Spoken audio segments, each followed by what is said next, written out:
네, 안녕하세요. 네오젠 과학학원에서 중학교 2학년을 담당하고 있는 박세진 강사입니다. 네, 지금부터 산내중학교 2학년 2024년 1학기 중간고사 내신 분석 리포트 시작해 보도록 하겠습니다. 그래서 이제 산내중학교의 시험 난이도 자체는 크게 어렵지가 않았었습니다. 전반적으로 이제 평이한 문제 난이도로 좀 출제를 했었고요. 이제 시험 공부를 충분히 한 학생들 같은 경우에는 시험 문제를 이제 잘못 읽는 해프닝만 일어나지 않는다면 충분히 이제 100점을 가져갈 수 있는 시험의 난이도였다. 이렇게 좀 말씀드릴 수 있습니다.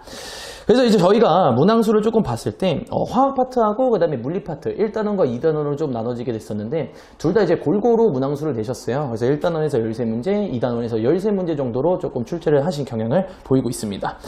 다만 이제 화학 파트 부분에서는 생각보다 이제 어렵지 않게 문제를 냈는데 물리 파트에서 이제 좀 물리 파트가 다른 학교들보다는 조금 이제 양이 좀 많았습니다. 그래서 2단원 전체가 시험 범위였고 요 부분에서 이제 계산을 하는 과정에서 이제 표현하는 방법과 그 다음에 자기 파트에서 조금 헷갈릴 만하게 용어들을 좀 줬어요. 그래서 이 부분이 조금 더 아이들 입장에서 헷갈렸기 때문에 1단원보다는 2단원은 조금 더 어렵게 낸 경향성을 띠고 있다. 이렇게 일단 생각을 해주시면 될 것 같습니다.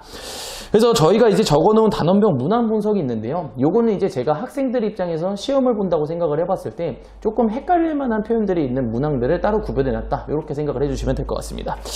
그래서 저희가 일단 대표적으로 말씀드릴 수 있는 게 이제 9번 문항이 있습니다. 9번 문항. 9번 문항 같은 경우에는 이제 원자가 이온이 되는 과정에 대해서 얘기를 하고 있고요. 보통 일반적으로는 여기에 대해서만 문제를 내고 그 다음에 이제 많은 경향이 있는데 산내중학교는 이제 보기를 하나 추가를 해서 이제 이 되는 과정에서 전자의 이동, 전자만 이동을 한다는 걸 좀 강조를 하고 싶었던 것 같아요. 그래서 이제 원자의 질량에 대해서 물어보고 있었습니다. 그래서 일반적으로 학생들이 원자의 질량에 대해서는 조금 이제 꼼꼼하게 하지 않으면 좀 놓치는 부분이 조금 있거든요. 전자는 이제 원자의 질량에 크게 관여하지 않는다. 이런 사실이 있는데 이 부분은 제가 이제 좀 몇 번 수업 때 강조를 했었고 제 수업을 들었다면 충분히 넘어갈 수 있는 부분이지 않았을까 이렇게 일단 생각이 듭니다.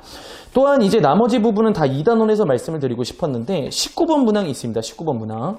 19번 문항 같은 경우에는 이제 대표적인 전압과 전류와 저항의 관계에 대해서 물어보는 문항이었어요. 다만 이제 실험에 대해서 정확하게 이해를 하고 있지 않다면 이 문제에서 표현하는 방식들, 뭐 예를 들어서 길이가 갑자기 짧다든지 이런 식으로 문제를 물어봤을 때 저항의 길이와 저항의 크기가 무슨 관계에 있는지 정리를 똑바로 안 해놓게 되면 조금은 헷갈릴 만한 문제였다. 이렇게 좀 말씀드릴 수 있습니다. 또한 이제 21번도 역시 저항에 관련된 문제였는데요. 전기 파트죠. 전기 파트였는데 병렬 연결에 대해서 좀 물어보고 있었어요.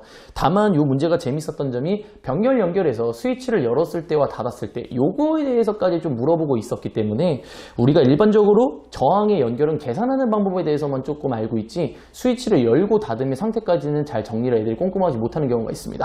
다만 역시 수업 시간에 제가 병렬 연결은 열었을 때와 닫았을 때를 정확하게 구분을 해주었고 이 부분에 대해서 정확하게 수업을 들었다면 크게 어렵지 않게 넘어갈 수 있지 않았을까 이렇게 좀 말씀드릴 수 있습니다.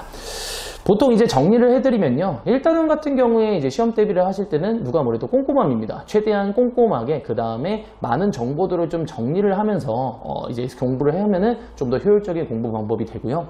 2단원 같은 경우에도 물론 이제 개념과 이제 일반적인 경우에 계산이 조금 더 비중이 들어가게 됩니다. 다만 이제 너무 계산 문제에 치중하다 보면 개념적인 용어에 대해서 나왔을 때 조금 당황할 수 있기 때문에 2단원도 이제 1단원만큼은 아니지만 그래도 기본적인 용어들은 딱 물어봤을 때 대답할 수 있을 정도로만 요약해서 정리를 해주시면 효율적인 공부 방법이라고 얘기를 드릴 수가 있을 것 같습니다.